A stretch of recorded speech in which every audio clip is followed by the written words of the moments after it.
Assalamualaikum warahmatullahi wabarakatuh. Kami dari kelompok 7 akan mempresentasikan hasil diskusi kami terkait tugas yang diberikan oleh Ibu. Baiklah, di sini saya selaku moderator akan memandu presentasi kali ini. Perkenalkan, nama saya Tri Mustaqim dengan NPM B1A022-182 dan teman-teman saya. Perkenalkan, nama saya Apong Jonathan Lebaho dengan NPM B1A022-178. Saya Kairunisa Zara dengan NPM B1A022-180. Saya Lepia Kumalasari dengan NPM B1A022-179. Saya Salsabitara Tanzila dengan NPM B1A022-177. Saya Farhan Akbar dengan NPM B1A022-196. Saya Egi Prayoga, NPM B1A022-176. Saya Muhammad Rafif Arya Putra dengan NPM B1A022-181. Baiklah, di sini saya akan membacakan kasus posisi yang diberikan oleh Ibu. Kasus posisi kapal tanker berbendera Korea Selatan Keuyung Sun tenggelam di perairan Shimonoseki, Jepang pada Rabu tanggal 20 bulan 3 tahun 2024. Terdapat sejumlah warga negara Indonesia atau WNI di dalam kapal naas tersebut. Menurut informasi, kapal tanker berbendera Korea Selatan itu membawa 11 orang terdiri dari 8 WNI, 2 warga negara Korea Selatan, dan 1 warga negara Tiongkok. Hingga Jumat 22 Maret 2024, Japan Coast Guard telah mengevakuasi 9 korban, sementara 2 korban lainnya masih dalam pencarian. Dari 9 korban yang dievakuasi, Japan Coast mengkonfirmasi jenazah 6 warga negara Indonesia, yaitu dengan inisial AAS, MMA, R, S, YYA, dan RM. Sementara itu, 1 WNI selamat, yaitu RYL, kini tengah dalam perawatan di RS Kitakyushu Sogo, Prefektur Fukuoka, Jepang. Coast Guardian menurut KBRI Tokyo juga mengkonfirmasi saat ini masih mengerahkan kapal dan helikopter untuk melakukan pencarian 1 WNI atas nama ASJ. Baiklah, dari 3 kasus posisi ini kemudian ada 3 pertanyaan yang akan dijelaskan oleh rekan-rekan saya. Baiklah, saya akan membacakan pertanyaan yang pertama. Yurisdiksi negara mana yang dapat digunakan dalam rangka menyelesaikan kasus ini? Kemukakan dasar hukum atas pendapat saudara tersebut. Ada beberapa yurisdiksi yang digunakan untuk menyelesaikannya, yaitu yang pertama, yurisdiksi Jepang. Dasar hukum pasal 94 Unclos 1982 tentang kewajiban negara bendera. Jepang memiliki yurisdiksi karena insiden terjadi di perairan Jepang, tepatnya di Laut Jepang. Sebagai negara pantai, Jepang berhak dan berkewajiban untuk melakukan penyelidikan dan penegakan hukum terkait insiden tersebut. Pasal 94 Unclos 1982 mewajibkan negara bendera dalam hal ini Jepang untuk melakukan penyelidikan atas setiap kecelakaan laut yang melibatkan kapal yang mengibarkan benderanya.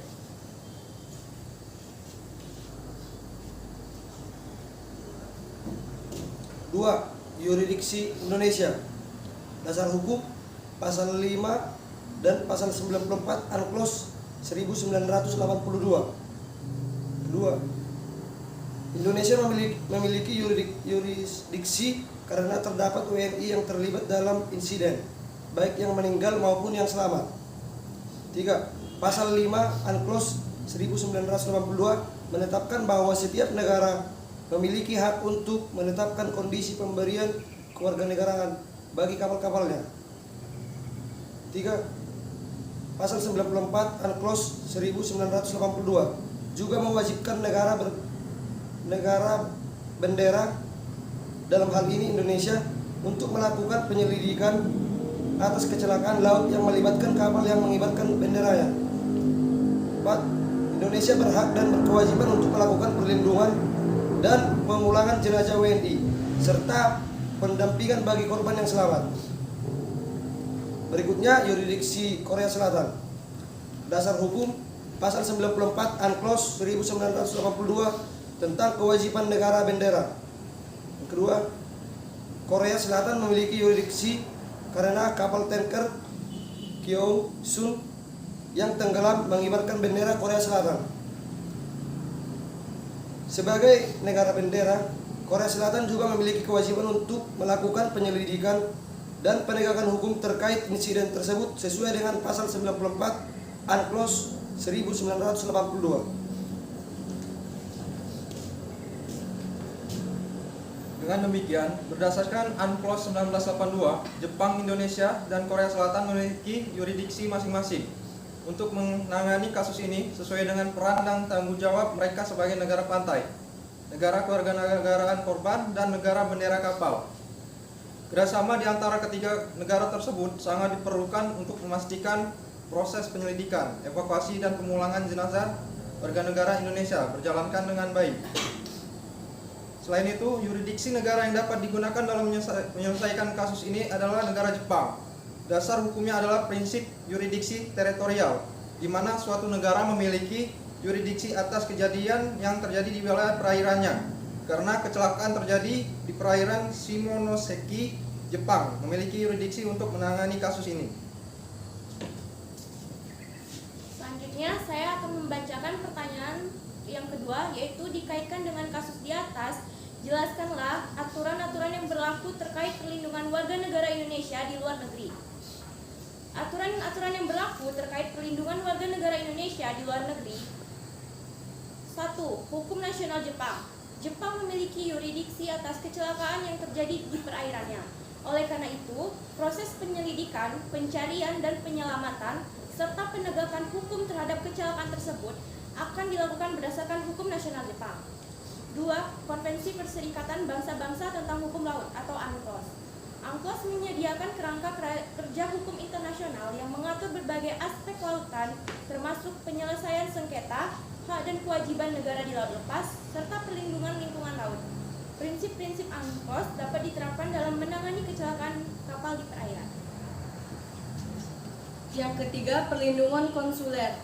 KBRI Tokyo sebagai perwakilan diplomatik Indonesia di Jepang memiliki kewajiban untuk memberikan bantuan dan perlindungan kepada WNI yang terlibat dalam kecelakaan tersebut sesuai dengan Konvensi Wina tentang hubungan konselor tahun 1963. Yang keempat, peraturan bilateral antara Indonesia dan Korea Selatan. Jika ada perjanjian atau kesepakatan bilateral antara Indonesia dengan Korea Selatan yang mengatur perlindungan dan bantuan bagi warganya di luar negeri. Hal tersebut juga dapat mempengaruhi penyelesaian kasus tersebut.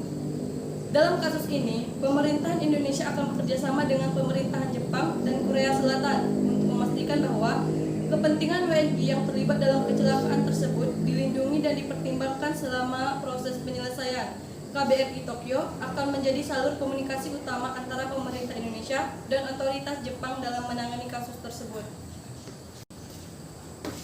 Selanjutnya, bagian ketiga yaitu seperti apa penyelesaian kasus kecelakaan di laut ini menurut UNCLOS dan hukum nasional negara yang memiliki yurisdiksi dalam menyelesaikan kasus tersebut. Yang pertama, dalam konteks penyelesaian kasus kapal Korea yang tenggelam di perairan Jepang, UNCLOS dan hukum nasional negara pantai Jepang akan menjadi kerangka kerja yang relevan untuk menyelesaikan kasus tersebut. Berikut adalah cara kaitan antara UNCLOS dan hukum nasional Jepang dalam penyelesaian kasus tersebut. Pertama, UNCLOS memberikan kerangka kerja hukum internasional yang mengatur berbagai aspek kelautan, termasuk kegiatan di perairan internasional dan serta kewajiban negara-negara di laut lepas. Yang kedua, prinsip-prinsip UNCLOS seperti yurisdiksi negara pantai di perairannya, kewajiban negara untuk melakukan penyelamatan dan pencarian, serta penyelesaian sengketa akan menjadi acuan penting dalam menangani kasus kecelakaan kapal di perairan Jepang. Yang kedua, hukum nasional Jepang. Hukum nasional Jepang akan menetapkan prosedur-prosedur yang harus diikuti dalam penanganan kasus kecelakaan kapal di perairan, termasuk penyelidikan, penegakan hukum, dan pemberian ganti rugi. Jabat Kos luar otoritas maritim lainnya akan berperan dalam melakukan penyidikan, pencarian, dan penyelamatan serta menegakkan hukum sesuai dengan hukum nasional Jepang.